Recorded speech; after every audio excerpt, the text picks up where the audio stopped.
When we started Alzheimer 11 years ago in my kitchen, everybody was laughing at us, right? They were like, "Are you crazy?" I mean, the big pharma spent like hundreds of billions of dollars and it failed. Today, they just called me, "Oh, Martin, we would like to invest $200 million in your company," right? What happens if ALZ801 works? So I'll tell you what the data we have, right? So the LZ801 works. The thing about Alzheimer's that people don't understand is that everybody will get Alzheimer's. It's estimated that there are over 400 million people with dementia. It's the biggest threat to humanity, other than global warming. What would be your cheat sheet to help? You really need to understand.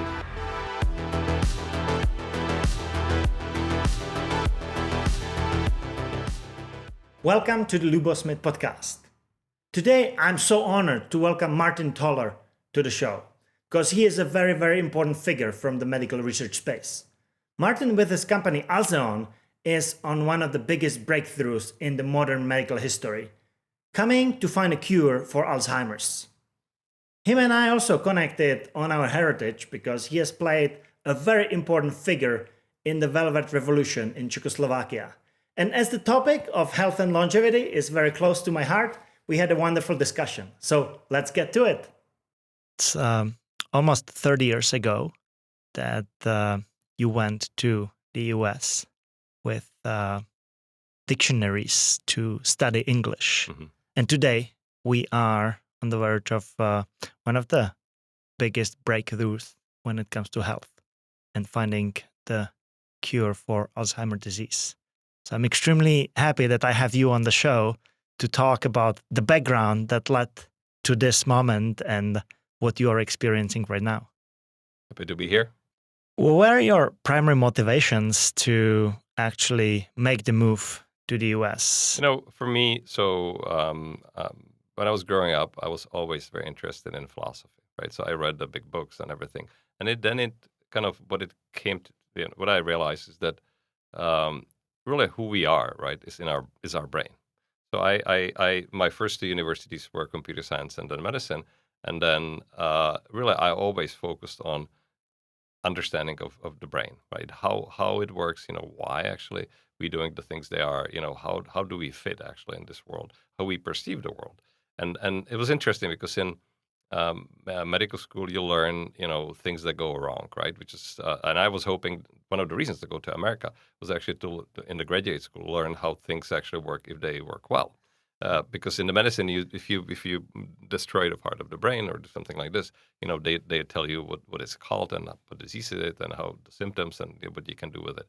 So that was actually my motivation, and it was really incredible because at that time, the older President Bush declared the decade of the brain, and it was this is like the war on cancer that Nixon did like in the 70s, right? So we will understand the brain, and and obviously we did not actually, nothing really happened during the decade, which is the 90s. But it was really increased understanding that we have the tools and we can start actually scratching the surface. And for me, America was always, I grew up in a communist, Czechoslovakia. You couldn't travel anywhere. And then I read these books like Jack Kerouac, on the road. The guy jumps in the car, in the Cadillac, and just drives across this And just 3,000 miles goes. and just goes, right? And it's just like, and then, the whole country, right? I mean, that he's driving through, and then he's going from New York to San Francisco, and then all the things that happen. It just, to me, is just unbelievable, right? I mean, there's a place where you actually can, and the adventure was really the big part. So for me, it was always about adventure and then kind of knowledge, understanding. Has there been any hesitation whatsoever to make that leap, or not at all? Not at all. Actually, at the moment, and it was interesting because we were. I was really fortunate because we were the guys. I was in medical school at the time. I was fifth year medical school, and we were really the guys who kicked off the Velvet Revolution, right? So the Velvet Revolution was when we chased out the communists out of Czechoslovakia, Yeah. and we had no, I think we had no idea that actually most revolutions don't work. Actually, it usually end up very badly, right? But we were the guys who, and it was really just a handful of us guys and a few gals. We went to the street, and then there was so much pent up, demand and hope that actually the system can change. That the communists in a month or two said, okay, we're leaving, and there was nobody to run the country. So now we were the heroes of the revolution. So everybody, the politicians, we picked up Havel, who became president from his, the little house. He had actually the little cottage, made him a president. But they were like, okay, guys, now run the country. And then these Americans were coming, visiting for the first time, and they're like, "This is ridiculous. You have 20-year-olds, running the country." And I said, "Yeah." And they said, "Do you want to go to America to study to America?" I said, "Like, hell yeah. I don't want to be a politician." Oh yeah, I guess you So picked a yeah, better I path picked in the that better sense. part. So it was actually incredible. It was, people always ask, did you have a plan? I was like, I had no plan. I had no concept actually of what actually is possible, right? But what happens in America is that you really, you know, the first thing that really struck me was that how supportive and open-minded the country is, right? People really, if you have a great idea, they want to help you, right? They want to help you succeed. They are excited as you are, and then kind of one thing led to another, and I ended up actually working on these different companies and founding a number of companies and projects.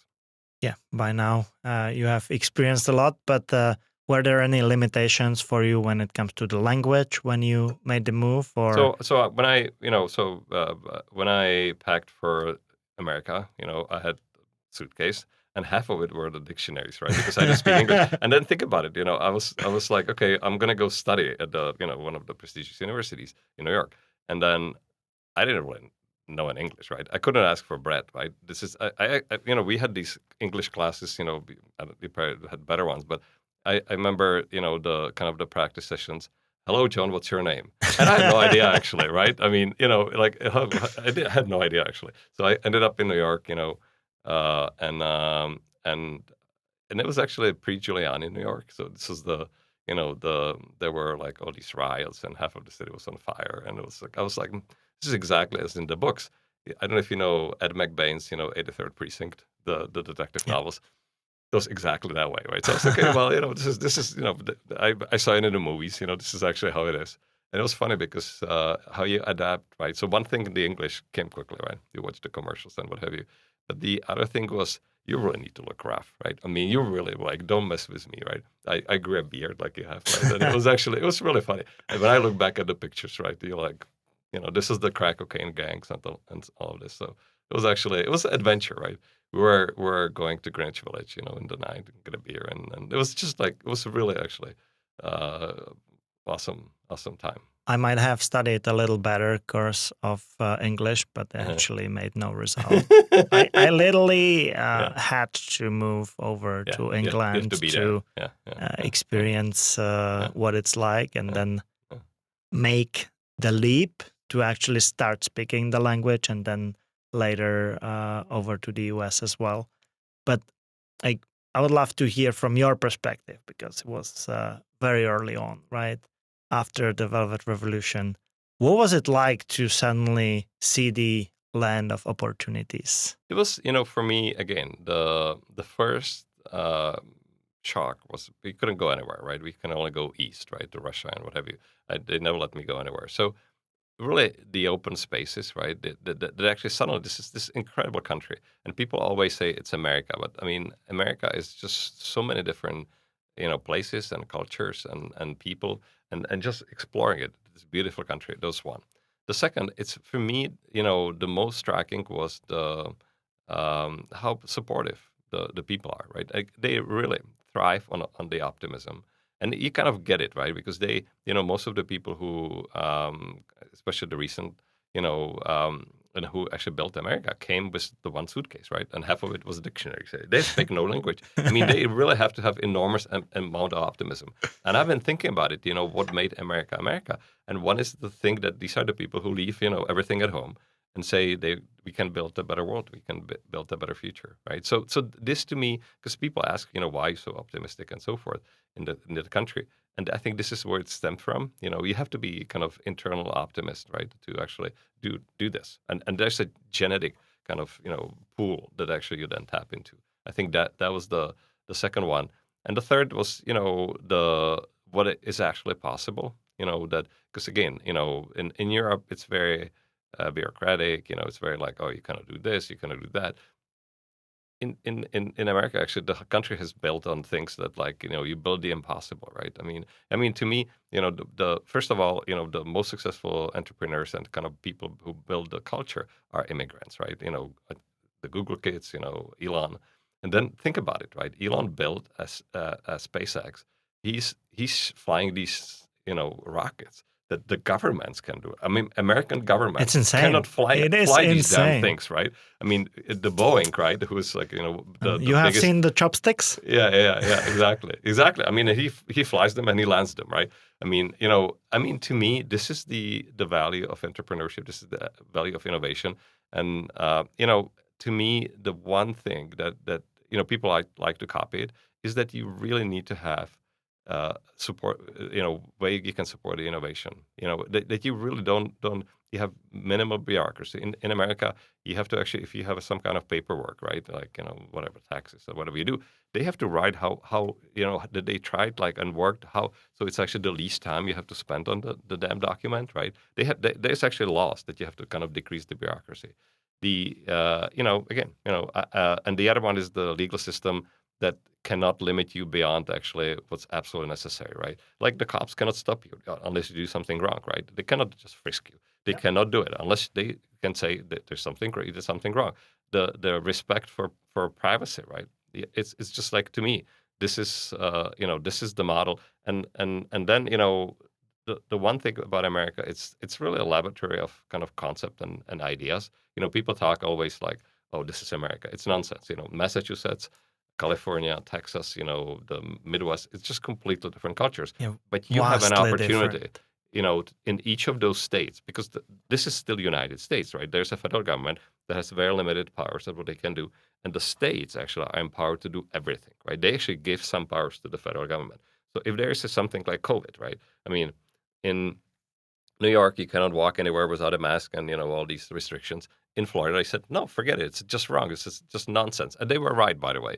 The big flu epidemic, 100 years ago showed that the masking just doesn't help. And you actually made it all worse. But again, it's a ability, within the big country to find the right solution, and then the whole country and the world can adapt it. It's really has been incredible, eye-opening. And again, I'm trying to help this country, right? So the one of the thing is just, as this is the famous, Go West Young Man, right? For the young people, they should just see the world from, especially the little Czech, valley, right, where we live. They have to see it from the outside, and it's not from Europe, because Europe is not that different from, our Czech valley. You have to really go across the pond. Yeah, it really broadens your horizons, and Yeah, you start thinking a little differently. yeah, You realize that suddenly the things yeah, that you were perceiving aren't like yeah, impossible. yeah, They are yeah. like at your fingertips Yeah, almost. yeah, yeah. And what's possible, what's really, is out there, because again, I grew up, when my first schooling was the computer science, right? Then we have physicians in my family, so I ended up going to medical school. So medical school. Then I went to grad school. Then when I went, actually, I trained in Boston in neurology. Then went to Yale, was there on faculty, and then wanted to treat. So I said, okay, well, I'll go to where they treat people, where they develop treatment. So I went to Pfizer. And I ran a few, clinical programs, and they said, we want you to run the business development. I said, I don't know anything about business, right? I grew up in the Marxism, Leninism, right? I mean, so they sent me to business school, right? And suddenly I get understanding of how you run the business. So that's why I can start companies and run companies and what have you. But you haven't. It's just, there's no barriers, right, to actually expanding your horizons and doing these kind of things. What is the secret sauce of being able to combine effectively medicine and business?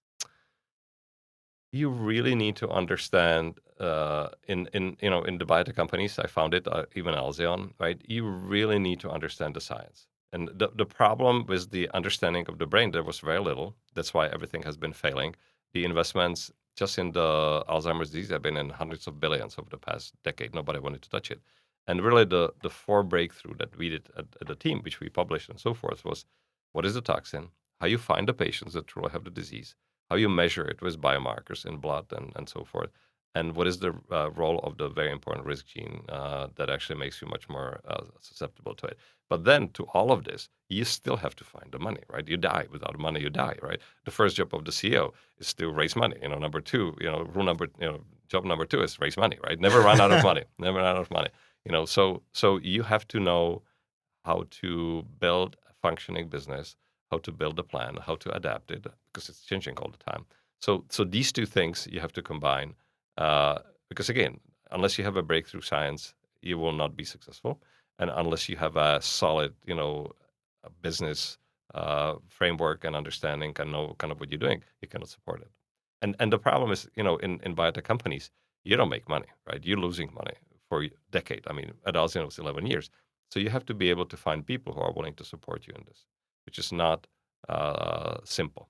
How do you navigate the fine line of working on a great cause while making sure that you don't get like this backlash of big pharma trying to like get money out of everybody and Yeah, like yeah, yeah, misuse it yeah, yeah, in your yeah, own benefit? yeah, yeah. It's a very good question.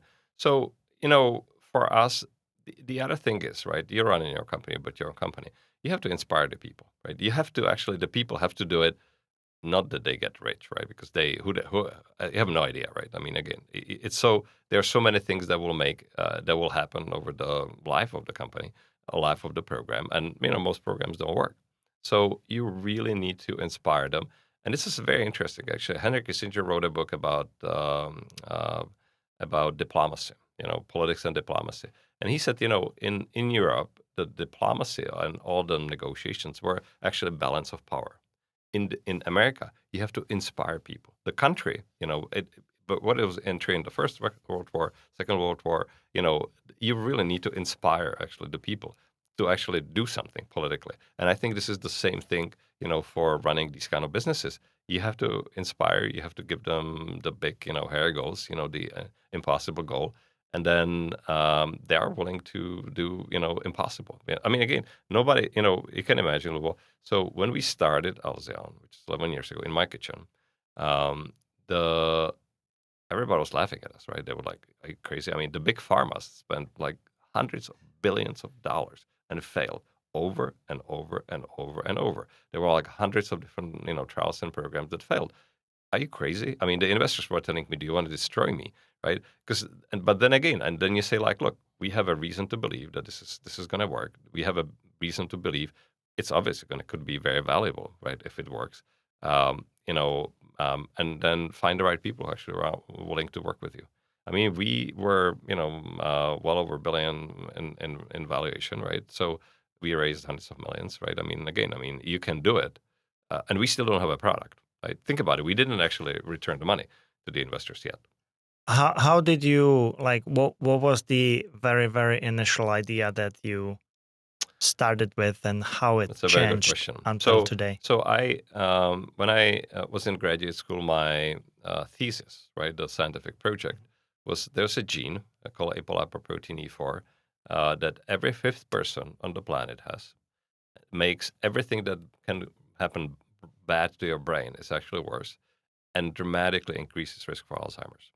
So if you do have this gene, and if you have two copies, even worse, the disease will start, decade earlier. And the thing about Alzheimer's that people don't understand is that everybody will get Alzheimer's if you live long enough. You cannot. This is not that like a random. It's aging, right? So the problem with Alzheimer's disease is that if you your brain is the most metabolically active organ, much more than muscles or anything else. It burns about 20% of the energy. It generates about weight of the brain. That means 3 pounds, kilogram and a half of the toxic junk, and you need to clear it. The moment you cannot, which is a vascular problem, which is in the 40s usually starts, some of the protein, some of the junk toxins actually get trapped, and that's why you start getting, neurodegenerative disorders. And the most pronounced is the Alzheimer's disease. It's estimated that there are over 400 million people with dementia on the planet. So again, it's the biggest threat to humanity, other than global warming, as most people say, right? So the and the idea for us has been, if you have this very high risk population, which is millions of people, can we find a treatment because everything has been failing, and we'll have a higher level of confidence in these patients. So the idea was find a approach or product that would work in these patients because they are the hardest, to treat, and if it works, it will work for everybody else. So that's how we started 11 years ago, and again went through all these discoveries that actually allowed us to be here and have a pill that actually is able to do that. How valuable and important is data in basically being able to do all of your work? It's all about the data. I mean, what we really generating, right? So we finish the phase 3. We're preparing the application that would actually allow the drug to be commercialized. It's all about the data. I mean, the value of the because you then buy the pill, right? Or you can buy the pill to help you with this, but the pill is cheap to make, right? The value of the pill is actually the information. So it's all about the data. Is it the data that you have to generate yourself, produce, do tests? Or We I do, assume yeah, you yeah, also we have do, yeah, we do, experience with acquiring some yeah, expensive yeah, yeah, data yeah, sets yeah, yeah, for a good price. yeah, yeah. So we, I always say this was my best deal if it all works out because so we were, when the idea for Alzion came about, we traveled with my chief scientific officer, which we were in a number of companies before, including the first one in San Francisco called Comentis, where we did a little bit over $1 billion deal with Astellas, the second largest Japanese company. And we traveled the world. We went to India. We were looking at all these different programs, and then found this program, the technology that was built in Montreal, in Canada, by a gentleman who was very successful, but the program that he built failed in phase 3. But we found actually that it has very strong effect in these patients, and they were a $1 billion company. They crashed to nothing. So I said, like, look, Francesco, his name Francesco Bellini. I said, Francesco, I'll take this. I cannot pay you money, right? I wasn't doing it in my kitchen yet, but I will give you 5% royalty. I will give you a royalty on the sales. And he was he was a visionary too, because he's like, look, I mean, he's a chemist by training. He actually he developed one of the first what's called antivirals for HIV, protease inhibitors, the 3TC. Sold it for I think $4 billion, which is a lot of money, 20, 30 years ago. It's still a lot of money, but it was a lot more that back then, to Shire. And then, he wanted to really, develop a treatment for Alzheimer's. And the studies failed. He invested about $500 million into the clinical trials. And then we had a handshake deal, and then that was the beginning of this program. I never thought, it's funny when I look back, because I thought that our product is going to be on the market. I was looking recently, 2017. So 7 years ago. you My were initial very plan. My optimistic. initial plan. You have to be, because otherwise you wouldn't. The Elon Musk planning. Yeah, exactly. Shoot for the stars. Yeah, exactly. So I, again, you truly have to be, eternal optimist and bring, build a group of people, which is really, why I'm able to start these companies that do it, because I have a team that is, I picked actually from these different walks of life. I have, about 20,000 people in my Rolodex. So I know the Wall Street, the investment community and so forth. So again, and it's easier, right? When you start, with this one suitcase, it's very different. now actually today they just called me. Oh, Martin, we would like to invest $200 million in your company, right? Well, okay, well, let's talk. It's one of the big name, we take it. Yeah, exactly. That's the actually other lesson. Always take the money. I mean, there's almost no situation where because you're always gonna need more money, and it's always good actually to have the investments. Yeah. What happens if ALZ 801 works? So I'll tell you what the data we have, right? So the LZ works. We have incredible data that shows, and nobody has able to show. So is that you protect the brain from atrophy, right? So what's the hallmark of Alzheimer's disease? Is that your brain shrinks, and very dramatically.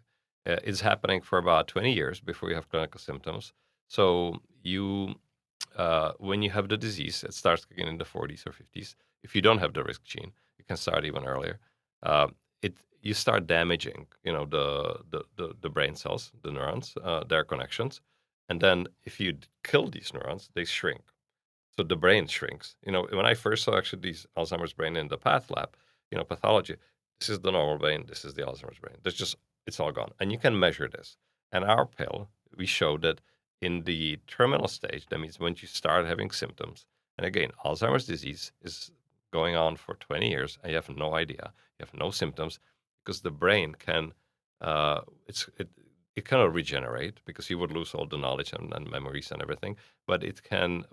The process is called plasticity. Basically, the healthy part of the brain can take over the function of the injured parts, and then uh, you can do it for 20 years. But then you exhaust it, and when the brain starts failing, you start having symptoms. So we running studies at the very beginning of the symptomatic period, and we can show that we stop the brain atrophy. We can actually help patients stabilize the disease, the clinical performance, and then also we have effect on what's called the blood biomarkers. You can basically measure the destruction of brain cells in the blood, in plasma in the blood. And so you are right now in the phase 3 of the clinical Correct. trials. Correct. What does that mean That for means so the population? that means that this is the last stage. So you have 3 clinical stages. Phase 1, when you test toxicity and the pharmacokinetics. Phase 2, where you first look at the efficacy. And phase 3, when you confirm the efficacy and the large enough sample that actually the regulators can tell you, yeah, this is actually working and we understand it well enough so we can actually commercialize it.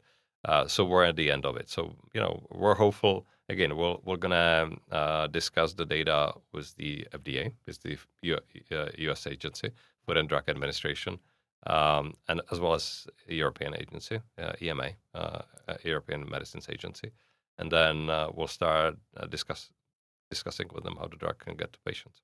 How many people do you need to get to be part of the trial in this So phase we 3? had in all of our studies, we had over 3,000 patients. The last study is a little bit over 300, but we had a lot of data because you need to have a very large sample to understand the safety, right? The main requirements, and there are very strict regulations, how many patients you have to have exposed for a year, half a year, and so forth. So you understand well, the safety of this medicine. So you have to have very large safety samples, which is ours is over 3,000.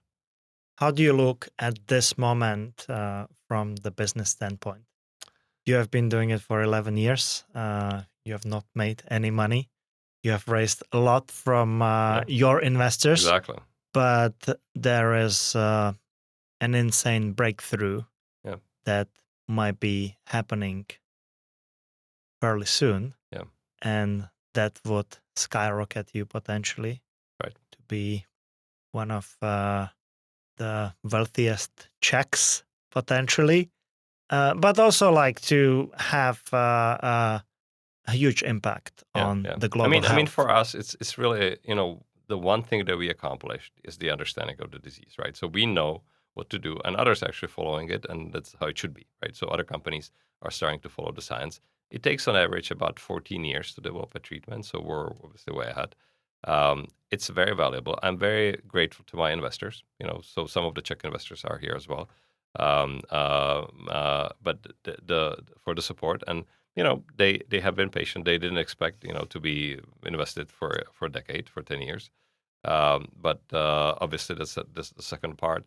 But it's really what we hearing, right? So there are millions of people that need this treatment, and we hearing from the patients, from their families, because usually, especially if you have the risk factor, they have it in generations. They saw their grandparents, die from the disease.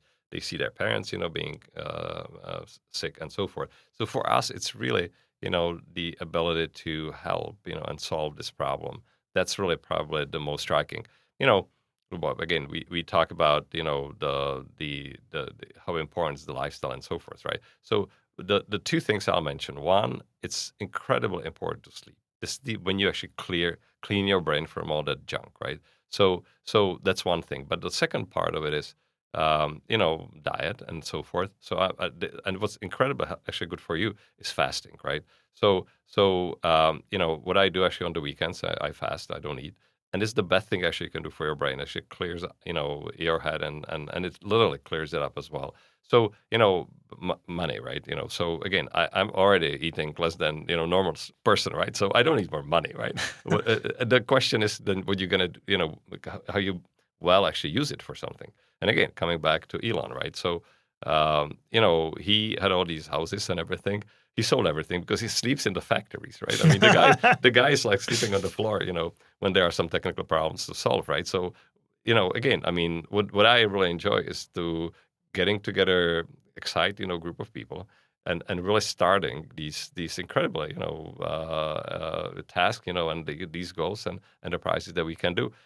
Right now I launched another company called Tolion Health that can actually, for the first time, help you understand. What you truly need to do to stay healthy and be more effective. As a, I like actually we had McKinsey do a study for us, and they have this term what's called they call it health is function, right? You really the health is not that you're not sick. That's not health, right? That's sick. But the health is really to be as effective as you can be, right, at the time where you are. And what always frustrated me as a doctor is that you only treat the sick people, right? You don't do healthcare, you do actually sick care. That's number one. Number two, you really never know how the intervention that you do, even for the healthy people, interact within each other, right? We have so much information, but no doctor actually will able to tell you because what you truly see from the doctor is what he learned at school, what he still remembers, what he saw actually in his clinical training, and what he kind of feels telling you, right? And most people have this like one switch, one fit all. So they will never consider your individual genetic background, your actually history, personal history, your family history. What do you actually need now, to stay healthy and actually do better? And this Talion Health, engine would help you tell it, it's a personalized, predictive, preventive, tell you, okay, you're here, this is your kind of current status, this is where you're heading. And if you do these interventions, this is how you're going to change, 20, 30 years from now, or now actually even. What So, are all the data sources that you would like to have as part of Talion? so we were able to tap, so there's enormous amount of information, right? So the trillion of data points, on the internet and everything, all They're the, extremely scattered, though. they are, but you can structure it, right? So our approach to this, so the problem is that how you make sense out of this, right? And how you make sense, how you make sure that the AI would not hallucinate on you and so forth. So it's called retrieval augmented generation, where you kind of build the guardrails, right? So there are ways actually that you can do that. You can have we call it the met cards that you kind of define the different situations, define the different risk. We have a group of physicians, right? We have a doctors, obviously, who tell because again, I need to. The problem with the AI, people don't get it, right? It's a black box, right? You have an algorithm. You ask something to GPT, it spits Spit something. something You have out. no idea whether it's correct, right? You have no way to check it. So you need to have the RAG, the retrieval augmented generation. You need to have kind of almost machine learning, which is kind of the hardwired. Because if I am as a doctor telling somebody, what to do something, I need to be damn sure that I'm actually correct, right? That actually I'm really kind of can follow and track it. So this is the way how you kind of get around this. But you can apply all that knowledge, that currently nobody will tell you. I'm a doctor, right? Again, I mean, I've been on faculty at Yale, I'm a professor at Yale. So, I have seen and treated a number of patients. You just can't, right? You just never kind of have a ability to use even a fraction of the knowledge that you were supposed to learn at school and all this. Forget about everything else that you have never seen, never heard about, right? I mean, what I liked actually, even when I was at Yale, the patients start coming to me and say, "Oh, I saw it on the internet, right? I saw this and that," because that was when the internet, started really kind of make an impact. So now the patients are actually much more educated and they keep you on your toes. But still, we just don't have the formal answers, and you will never have it because it's never going to be personalized, predictive, and preventive actually care, and that's what we need. So I mean, how do you bring the personalization piece into it? because you can input both the genetic information, which are only part of the solution, but you can also input all the biomarkers, right? You have an Aura Ring, I got yeah, quite you have some. the Apple Watch and all of this. It's all can be integrated. And what I like about it, really the idea is to empower, right? Empower people to understand and take care of their health in a way that nobody was able to do it. I mean, you really, again, you kind of feel okay, right? You get up in the morning and say, okay, well, I'm still alive. Go through your day, and only when you get in trouble you're going to see your doctor, which is completely wrong. I mean, there was this concept of functional medicine that people tried to start applying, but again, I mean, it's just rare, and normal doctor will never even think about it. I mean, there's some preventive, vaccinations, and they drill your teeth and what have you, but it's not actually the things that will ultimately kill you, by the way. I like that we are diving into more of Yeah, the longevity talk and that's what exactly right. Yeah, we can do to extend our lives and make them yeah, more joyful and yeah. be healthier overall.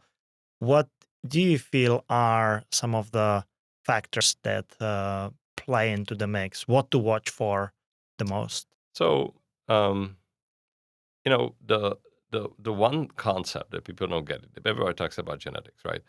Genetic is just a small part of what actually makes you. And the way I like it, actually, David Sinclair, one of the famous, actually, he's my good friend, and actually he's in Boston.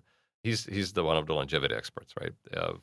He wrote a very good book, and he what he explains there, that the genetics is the hardware, but epigenetics, how you use the genetic information, which is influenced by the environment and by your lifestyle, is truly the software, right? So you have a hardware, but actually what you do with it is that what's important. So your lifestyle has incredible, more than much more than the genetics impact of how healthy you are, what you can do, how effective you are, and then we can get to the lifestyle factors, right? So everybody asks about. I mean, to me, one of the most impressive thing is how critical is exercise for aging, right? So this is the best drug ever anybody ever came up with, and there's a, we talked about it a little bit previously, but there are, you have to kind of know what to do, which is not so simple, by the way. You have to understand the physiology of exercise and what's right for you, by the way. Like VO2 max, there's no limit actually that still helps, right? Most of the things in biology, at a certain point, it's just not good for you. Well, it's not VO2 max. Your ability to actually, utilize oxygen, and it's easily measurable and so forth. So that's the one thing, is the exercise, right? And again, I mean, we as a biological, entities, we were, 100 years ago, right? We were just running all the time and moving, and what we do now, right? It's just unhealthy for how we function right now. So it's number one. Number two, diet, right? So I like, the simple way to look at it is, eat food, real food, right? Not the processed and what have you. So real food, not much, mostly plants, right? So these are the three things that you need to know about food, right? All the diets, right? Whatever you call the diet, are just wrong in something, right? You have to have a varied diet. The vegetarians have about double, much higher risk for Alzheimer's, for instance. Again, I mean, you need protein, to build the muscles. And by the way, you need to build the muscles while you can, right? You cannot, because you'll be losing the muscles actually once you get older. So unless you build it in your up until age, 40 or 50, you would just not function well. And I have several, of my friends who actually work with us in Toleon, who watch these patients who'd never get up. And it was actually inspiration for them, because they were the nerds, right? They were the doctors and everything. So they started to exercise because they're like, look, I need to actually build it. So this is the third thing, to me, what been one of the biggest surprises is that if you look, so there's the concept of blue zones. So there are places on the planet where people live longer, and they are much healthier. They live, not everybody, but there are many people, 100 plus There's years. been some controversy around Yeah, those yeah, blue zones. maybe, I don't know the controversy, but I mean, there are truly places, Okinawa, Akira, Greece, and so forth. And people were thinking, okay, well, it must be in the food, it must be, the sunshine. They are all kind of in the warm climate. But the one thing that is most impactful, which to me has been actually, and it makes sense if you think about humanity and people, us as people, is that the most impactful is the social, right? So in the world where we less and less interact as people, like we talking, right? I mean, you have all these, technologies, these iPhones and computer, everything that actually, Glued to a screen. yeah, yeah, and you avoid human contact, But what we really actually what makes us human is the social contact, and what makes us healthy and happy. Which kind of brings the other thing that your mental health is so important, and optimism and what have you, is actually the people around you. So these three things, right? Think about it, right? And again, to me, the one surprise that the strongest factor for these healthy people is the fact that they have friends, and it's actually not just the families. It's interesting. It's actually peers and these Strong social bond. those social bonds. And again, think about it. We have now generations that grew up on phone, right? That actually, literally, I've seen it. That the kids, sit on the next to each other and they text each other, right? Instead of just talking, right? You know, but we need that social part of it, right? I don't think the machines are going to take over that soon, but we will actually miss that ability to of the social interaction. And you mentioned VO2 max, and Yeah, yeah. I wonder what's the most efficient way to increase your VO2 Yeah, so max we'll in get in your a lot of experience. details, right? So this is where you really need to. So one part of the Toleon, what we want to do, is to have these,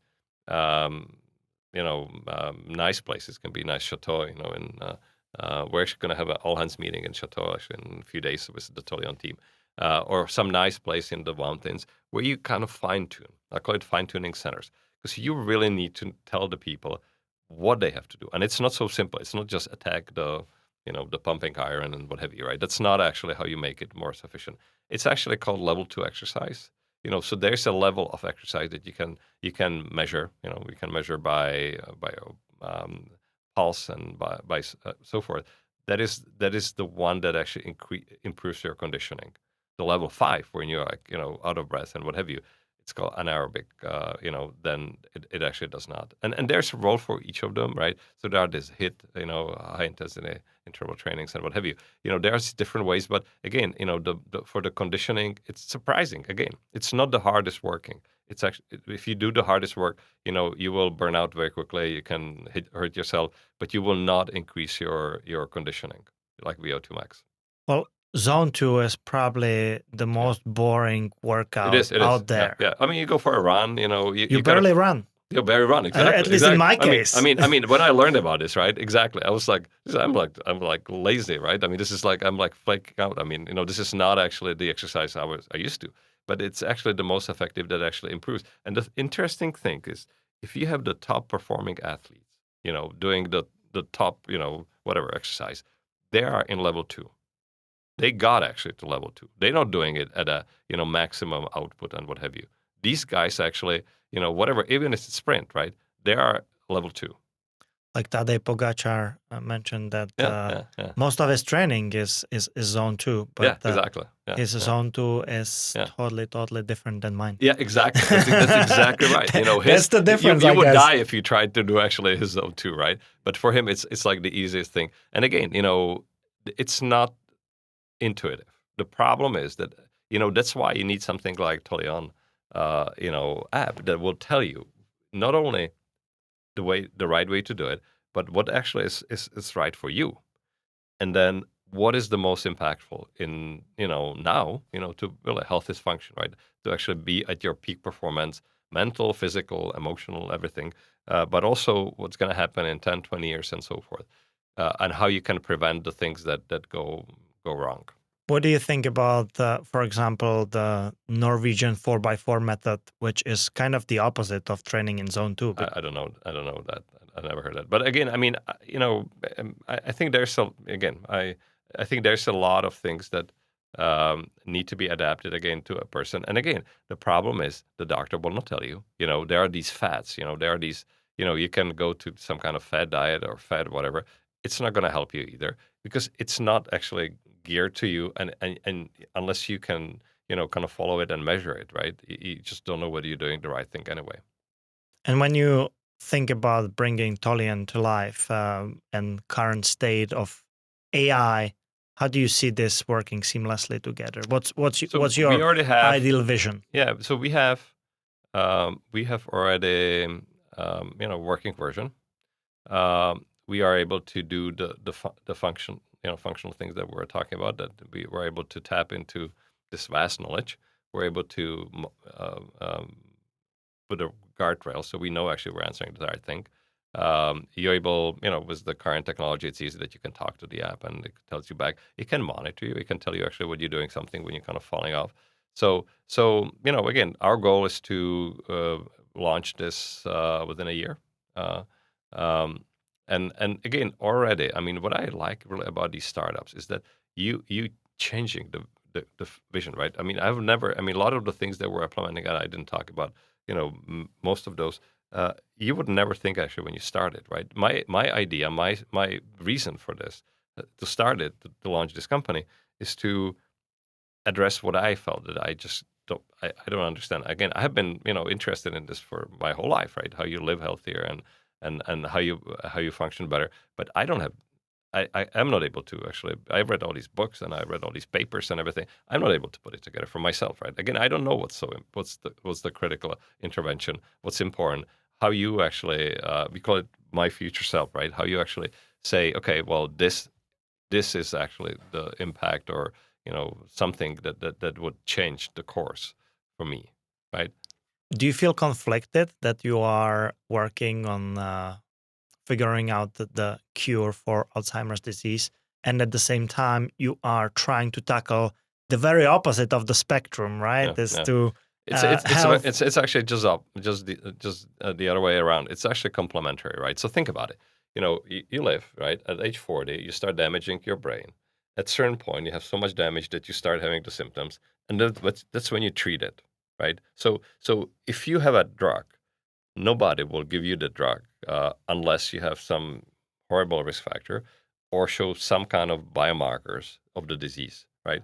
And but what you're going to do before that, right? So it's actually this is helping the patients before they get to these problems, and we know what the impact of things actually are. So it's actually in some ways actually was always thought as this comes before you have the treatment, I just even find preventive. I just find it inspiring that one person can tackle both of those huge challenges, especially when it comes to the startups that operate in the health and longevity space. There Yeah, is just so many that tried and unfortunately failed. yeah, It's a very heavy lift, in my opinion, because you need to connect all the sources together, right? We have these wearable devices. We do blood tests. We do all kinds of tests. There is different kind of supplements, nutrition, exactly. and also like those routines that you can follow, fasting, Yeah, yeah. And you need to put it sleeping. all Like together. Exactly. exactly like But that's the whole point for this company, right? That's exactly what you need to do. how do you navigate that mess? That would be Well, my it's not question. actually. It's logical because each of those has a different impact. We understand the impact. What's more important? What's actually important for you, right? What actually you should be doing? What is again? I mean, the level 2 or zone 2 exercise. It's not intuitive, right? This is not what Oh, you it's would. very Yeah, counterintuitive. yeah, and but still, it's the most effective, right? So this is an example of that you need to be able to provide advice, to us to be more effective in this environment we live in, right? When we were running on the African steppe, and like trying to, find another, blueberry or whatever, it was different, right? But now we are living in a very different environment, and I'll tell you one other thing, right? So to me, what's amazing how adaptable the humans are and the human brain. Because really, what's adapting is the human brain. Think about it. We're like 100 years ago. What the kind of environment we lived in. 50 years ago, the environment we lived in. It's completely different. Now we're part of these machines, right? We're actually interacting with all of this. I mean, when I grew up, I mean, there were no iPhones. I mean, the first computers.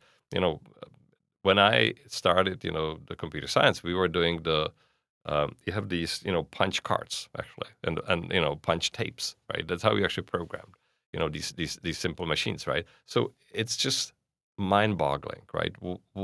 How quickly it's changing, and we need to, start understanding where we fit into that, which is a bigger discussion.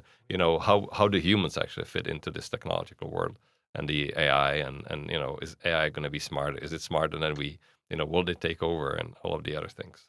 Based on what we talked about, what would be your cheat sheet to help? As I said, sleep. That's number one. It's really important, and it's I'll tell you another thing. So what people don't realize, sleep is one of the most active times for your brain, by the way. Even like electricity and everything. If you're watching TV, you flatline, right? Nothing is happening. That's why it's so addictive also. But the sleep is very active. So number one, sleep. Number two, you have to move, right? We lost kind of the ability to move, and we all the things that support us. And again, 50 years ago, you had to walk to bus station or something. Now you don't actually. Now you really can drive everywhere. It's just so much easier. And number three is, so you have to move, and you have to figure out what actually is right for you. And number three, the diet is important because again, we kind of train the food industry into give us something that's the most addictive, right? And it's usually the worst for you, right? So again, just staying with a healthy organic diet is important. And then number four, which again could be one of the most important, is just live with people, like talk to people, right? Actually enjoy actually being with the people, because you realize that's really one of the essential parts of being humans. That's why we're here as we are, and unless you do that, everything else is useless. Aside of AI that we talked about quite a bit, how else do you think technology can help? Because I always like to say that I love building tech that makes us use less tech. Yeah, I agree with you. It's actually a very, very, very smart idea. Yeah, I mean, the technology. So again, if you look even not that far in the past, I like actually the quote. The life was short and brutal, right? I mean, again, there were so many ways to die, right? Even think about it, the surgery, right? I was just recently reading. I like to read the biography. So I was reading a biography of Harvey Cushing, who is the founder of neurosurgery, right? At that time, nobody was even willing to open the skull, right? Cut open the coconut. I was actually, when I was still in medical training, I was always deciding between neurosurgery and neurology. And then you realize that neurosurgery, you cannot really do that much, right? You're looking in the microscope the whole day, and it's really not that impactful. But again, I mean, just the fact that, if you had a brain injury, right? If you have just bleeding in the brain, they had no idea what to do with it. There were no CAT scans, there were no MRIs, and so forth. So the technology helped incredibly, make our lives safer and so forth. But um, I'm just worried that the more we rely on it, is going to take away a lot of the humanity. And again, we're still, until the AI takes over, and we're still biological uh, beings, right? We're functioning not different than we did 100 years ago, where we're chasing the blueberries, right? Or being chased by lions and whatever. So, it's we're adaptable, and we're able to actually, do a lot of things differently, but we're not biologically different. And that's where even the totally on health comes in, right? Again, sleep, go figure, right? Move. We need to move these bodies, because otherwise they will not. We gotta do that. Yeah. And by the way, I always say the fundamental law of biology, or use it or lose it. So one of the most important things, if you want to keep any function, keep using it, right? So if you stop using the physical, it's not going to work. If you stop using the brain, it stops working. It's actually one of the biggest risk factors for Alzheimer's disease, sensory deprivation. If you cannot hear, if you cannot see, well, you will accelerate your path to Alzheimer's, because all of these engines need to be moved. And then, again, I mean, to me, it's still coming back to the just learn how to enjoy the people around you. Because again, I mean, that's what, to me, it was surprising, because I was trained as a physician, where you kind of say, okay, you have a problem, there's a drug, you have this, I'll cut open this and cut it out and whatever. But the biggest impact, I think, on us still will have the social interaction. How do you envision the future of healthcare? I think, again, the vision for Toleon is to empower people to be able to understand what's going on, and what can, at their level of understanding, right, what they can do actually to improve it. So, and you want to prevent, right, virtually all the disorders you can think of. There are some genetics, hardwired problems, can be, if not fully prevented, at least mitigated. And it's interesting because the people who live, to hundreds and beyond, they do get the same things that they die from, but it happens 20 years or 30 years later, right? So it's not that they don't get heart attacks and cancers and what have you, or strokes, but they get it 20 years later. They don't get it in their 60s. They get it in the 80s, 90s, hundreds. So it truly works, but you have to, be either born the right way or help the nature a little bit this way.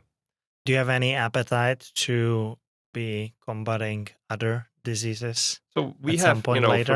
for me, always it has been understanding the brain. So again, the one thing people again don't realize, we just don't understand how this thing works, right? We don't, right? We know if you damage something, what happens. We know if you, do something to it, what actually happens after that. But how really we're able to sit here, be conscious, and talk like this, we have no idea. We can. I love that you admit that. Yeah, no. We're clueless, right? That was my first realization when I came to grad school. I was like, we were, and I always kind of followed the biological and the computational. At the time, we were modeling 3 neurons. I loved actually the other computational neuroscience, but in the 90s, there were like 3 or 4 neurons. Like that was it. So now the some of the Silicon Valley companies say, well, in the year and a half, we will have at least the complexity of these models that can get close to what the complexity of the human brain is. And to me, it's still, we started actually about, what was my inspiration going to America and so forth. Understanding the brain is, I think, the biggest challenges and would be a big breakthrough understanding, how does this work, right? You have more neurons than the stars in the universe, right? So, how does this actually, how does this work? If you should name only one thing that is creating the biggest setback for the population to live longer, what would it be? I think it's the social interaction. I really believe that it's not the diet, it's not the exercise, it's not even the sleep. It's the fact that people are isolated. People really just lost that ability to have that contact with each other because we're well protected against the accidents and kind of the usual things that actually can hurt you.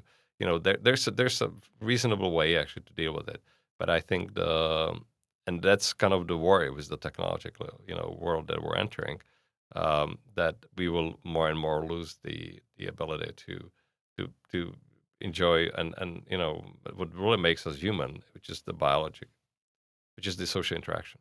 Let's have more social interaction then. Absolutely. This was a great example of what you need to be doing. Martin, thank you so much for a very insightful discussion. Yeah. Well, thank you. It was a real pleasure. And that's it for the episode with Martin Tolar. I hope you enjoyed it and it inspired you to take care of your body. You might have noticed that I have been incorporating more and more health and longevity topics. And that's kind of the direction that I would like to be headed with the podcast. It will be revolving around sports, fitness, health, longevity, and connected, of course, with what I do on a daily basis, which is building tech digital products. But this is pretty much the updated future for the podcast from now on. And if you have any feedback, please do share it with us or do share it with me directly on any of the social networks, pretty much. I'm all over the place, and I'll be looking forward to catching you next time.